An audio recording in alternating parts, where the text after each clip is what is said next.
Gobierno y política local en México. Luces y sombras de las reformas descentralizadoras. Texto de Enrique Cabrero Mendoza. Históricamente, el federalismo mexicano ha vivido la mayor parte de su existencia sumido en un contexto de poderosas prácticas centralistas. El autor sostiene que la falta de un proyecto o estrategia integradora ha provocado que el sistema federal mexicano aún mantenga notables deficiencias que han propiciado más bien la reproducción de un centralismo multiplicado. Sin embargo, a lo largo de casi 3 décadas en México se han presentado una gran variedad de iniciativas descentralizadoras que han buscado modificar los sistemas de competencia intergubernamentales. Como consecuencia de este proceso de reformas, en la actualidad los gobiernos estatales pueden incidir en la política educativa, de salud y en los programas de vivienda, además de que los gobiernos municipales cuentan con mayores recursos para ejercer su marco de atribuciones, y existen nuevas disposiciones constitucionales que permiten a los gobiernos locales entablar controversias constitucionales con cualquier otro nivel de gobierno. Todo esto ha provocado que hoy los gobernadores y los alcaldes se conviertan en un contrapeso al gobierno federal, a partir de la conformación de asociaciones como la Conferencia Nacional de Gobernadores y la Confederación de Municipios de México. A pesar de todo esto, el autor señala que el sistema fiscal mexicano sigue siendo uno de los más centralizados de América Latina, y más allá de los avances, la relación de subordinación de estados y municipios a las transferencias federales sigue siendo asfixiante. Se trata entonces de una descentralización de claroscuros, con múltiples centralismos, de un federalismo de cerca de púas. La Revolución Mexicana, si bien permitió terminar con una dictadura de 30 años, generó un proceso de dispersión de grupos dentro del territorio nacional, dificultando el control y consolidación de un nuevo modelo que sustituyera al anterior. Se necesitaron varias décadas para construir un Estado relativamente estable. Sin embargo, esto se logró a través de una alta concentración del poder en el centro del país. Es decir, para finalizar con el episodio violento de la Revolución, se instauró un régimen centralista de facto. Todo esto se robusteció con la consolidación del partido hegemónico que permitió una mayor lealtad de grupos y autoridades locales a los árbitros centrales. No fue sino a partir de la década de los 70 cuando surgen las primeras iniciativas descentralizadoras, o al menos los esfuerzos tímidos de una planeación regional con una mayor participación de las entidades federativas. En 1975 se crea la Dirección y la Comisión del Desarrollo Regional, así como los comités promotores del desarrollo en las entidades federativas, destinados a una mayor deliberación entre entidades y el gobierno federal.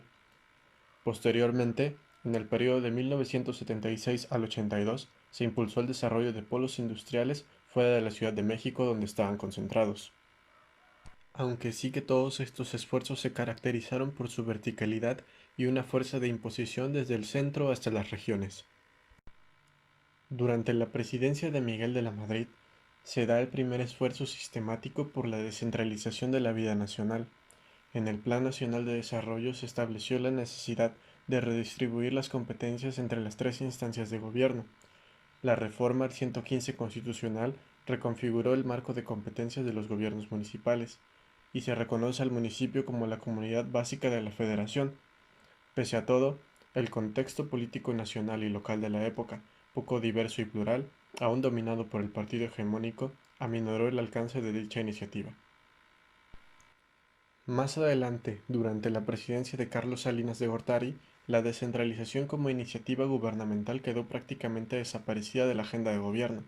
Si acaso una excepción fue la política educativa de la cual se hablará más adelante, aunque cabe mencionar que el Programa Nacional de Solidaridad, eje central de la administración de Carlos Salinas de Gortari, consideraba el desarrollo regional como una supuesta interacción descentralizadora, pero en la práctica se robustecieron prácticas centralizadoras en la política de combate a la pobreza. A partir de 1994, con Ernesto Zedillo, se planteó la iniciativa de un federalismo renovado, el cual reconocía los espacios de autonomía y el respeto de las competencias de cada orden de gobierno. Lo más importante es que se reformó el 104 constitucional para permitir a cualquier nivel de gobierno establecer controversias constitucionales ante la Suprema Corte, para exigir la no intromisión o el respeto de sus derechos constitucionales y jurisdiccionales. El caso de la descentralización educativa ha sido uno de los procesos de descentralización más complejos debido a la presencia y presión del Sindicato Nacional de Trabajadores de la Educación, el cual se oponía a esta reforma. Sin embargo, en 1992 se logró un acuerdo con dicho sindicato y se propuso un modelo de política que rompía con la tradición centralista. A partir de este escenario, las funciones del Estado respecto a educación quedaron repartidas desde el nivel federal hasta el nivel municipal, aunque el proceso fue decidido centralmente y estuvo plagado de conflictos políticos. No se consultó a los gobernadores, por lo que podría decirse que se trató nuevamente de una descentralización claramente impuesta. Por lo que se refiere a la experiencia de la descentralización del sector salud, las cosas han sido un tanto diferentes. La descentralización de la salud comenzó en 1983 en el periodo de Miguel de la Madrid y fue hasta el gobierno de Cedillo que el proceso se consolida. El acuerdo se firmó en 1996 con la transferencia formal de recursos humanos, materiales y presupuestales a los gobiernos del Estado. Una de las virtudes más valiosas de la descentralización del sector salud ha sido el tiempo en el que se llevó a cabo, aunque cabe resaltar la diferencia de que en el sector salud no se encuentra inmerso en el contexto político tan complejo como el educativo.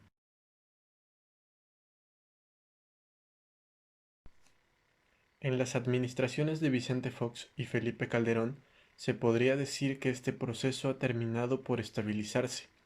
Se menciona que las acciones de promoción de municipios saludables tienen la idea de que los gobiernos municipales se comprometan a adoptar diversas acciones recomendadas por el gobierno federal y de esta manera puedan acceder a beneficios financieros específicos. Puede ser, por ejemplo, el programa de pueblos mágicos. El autor señala que a pesar de la estabilización política, debe reconocerse que los beneficios de la descentralización de la salud aún no son posibles de observar en esta etapa. Con base en el recorrido de las iniciativas descentralizadoras, el autor plantea la pregunta: ¿cuál ha sido el cambio en las relaciones intergubernamentales a partir de las reformas descentralizadoras impulsadas en las últimas décadas? Esto tomando en cuenta que cada una de las propuestas se ha creado en coyunturas y como en respuesta de problemáticas específicas. Se trata de iniciativas derivadas del pragmatismo, incluso han sido reformas que han competido entre ellas. Esta naturaleza errática y coyuntural del proceso de descentralización, en el caso mexicano, ha provocado que persistan algunos rezagos básicos que serán expuestos a continuación. El dilema institucional. Más allá de los efectos institucionales positivos que ha tenido el proceso de descentralización en estados y municipios, también debe reconocerse un par de limitaciones críticas que ninguna reforma ha buscado atender de manera deliberada. En primer lugar, ninguna de las reformas descentralizadoras ha modificado de manera significativa el diseño institucional y la operación de los gobiernos estatales. En segundo lugar, ninguna de las reformas se enfocó en el fortalecimiento de las capacidades del municipio. Así, casi todos los municipios del país se encuentran con nuevas responsabilidades y recursos que sus estructuras burocráticas no fueron capaces de enfrentar. En tercer lugar, la estructura y diseño y operación del gobierno federal ha sido muy poco sensible en el proceso de descentralización, manteniendo una alta centralización en las estructuras de toma de decisiones de la política social.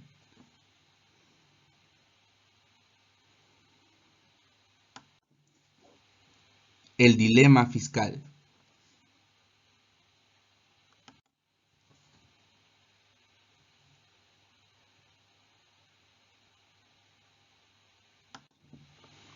El sistema fiscal intergubernamental mexicano que se ha consolidado a los largos es altamente descentralizado por el lado del gasto.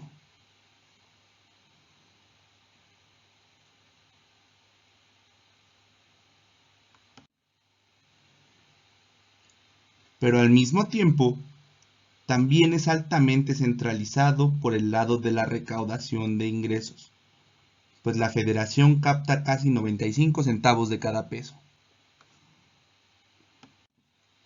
Este desequilibrio acarrea una serie de efectos diferentes. En primer lugar, una fuerte dependencia de recursos de las autoridades subnacionales mexicanas con relación al gobierno federal. El autor afirma que la autonomía de gasto estatal y municipal en nuestro país es casi nula.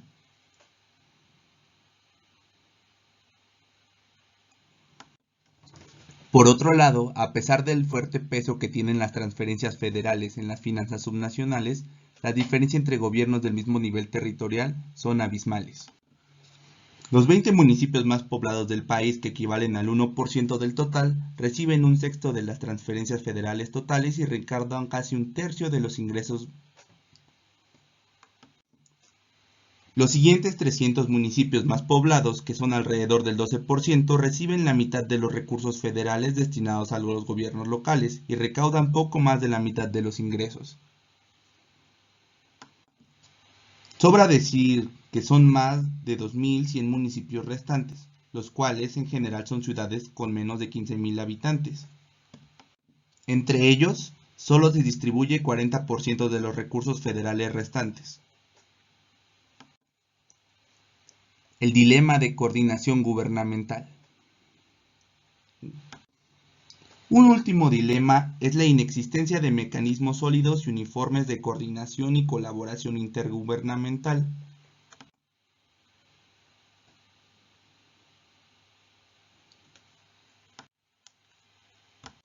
En la práctica intergubernamental mexicana es posible reconocer diversos escenarios.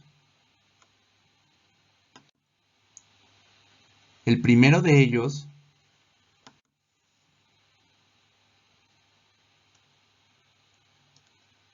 es el federalismo altamente centralizado,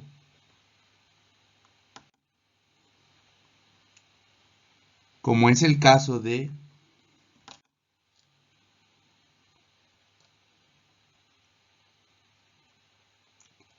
la política de educación,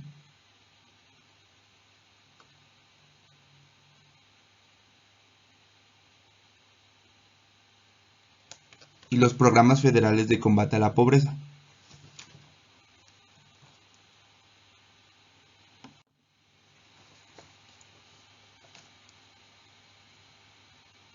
Por otro lado, también esquemas más cercanos al llamado federalismo delgado,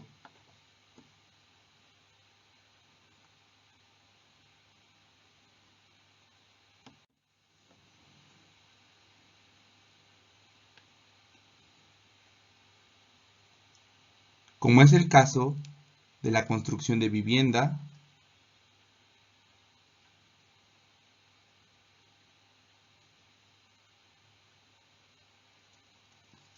y la atención de salud de la población abierta.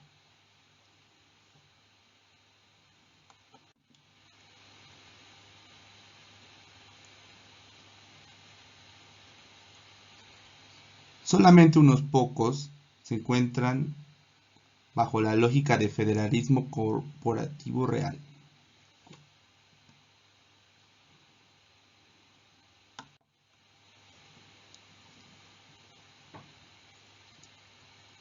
Como es el caso de los programas de infraestructura social y promoción de la empresarialidad.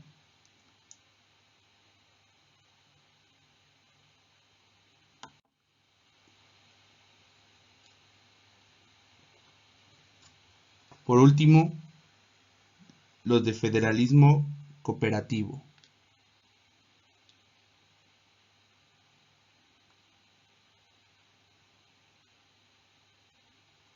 como es el caso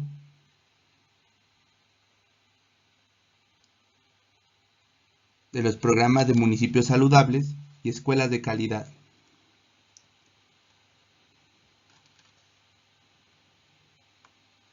La descentralización en las políticas de México se ha dado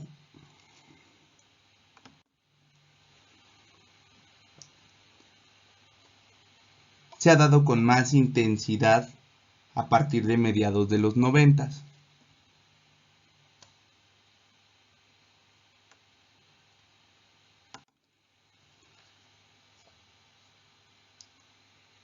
Sin embargo,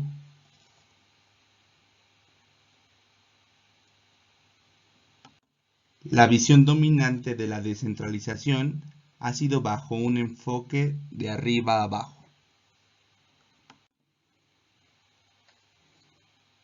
que no necesariamente ha permitido fortalecer las regiones y las localidades.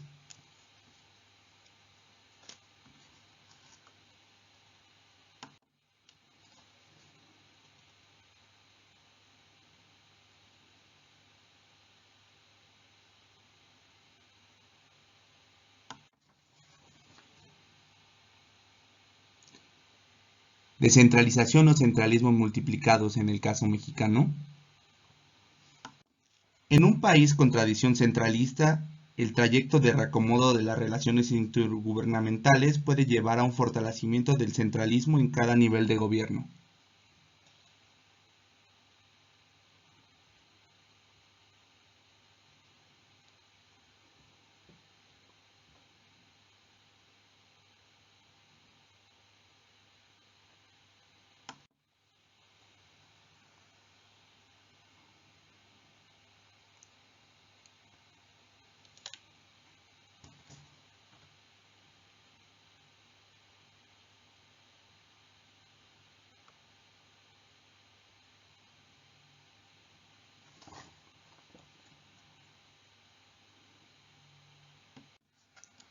No obstante, los tres niveles de gobierno cada vez se ven más sometidos a dejar la tradición de hechuras políticas gubernamentales para transitar a un modelo de políticas efectivamente públicas.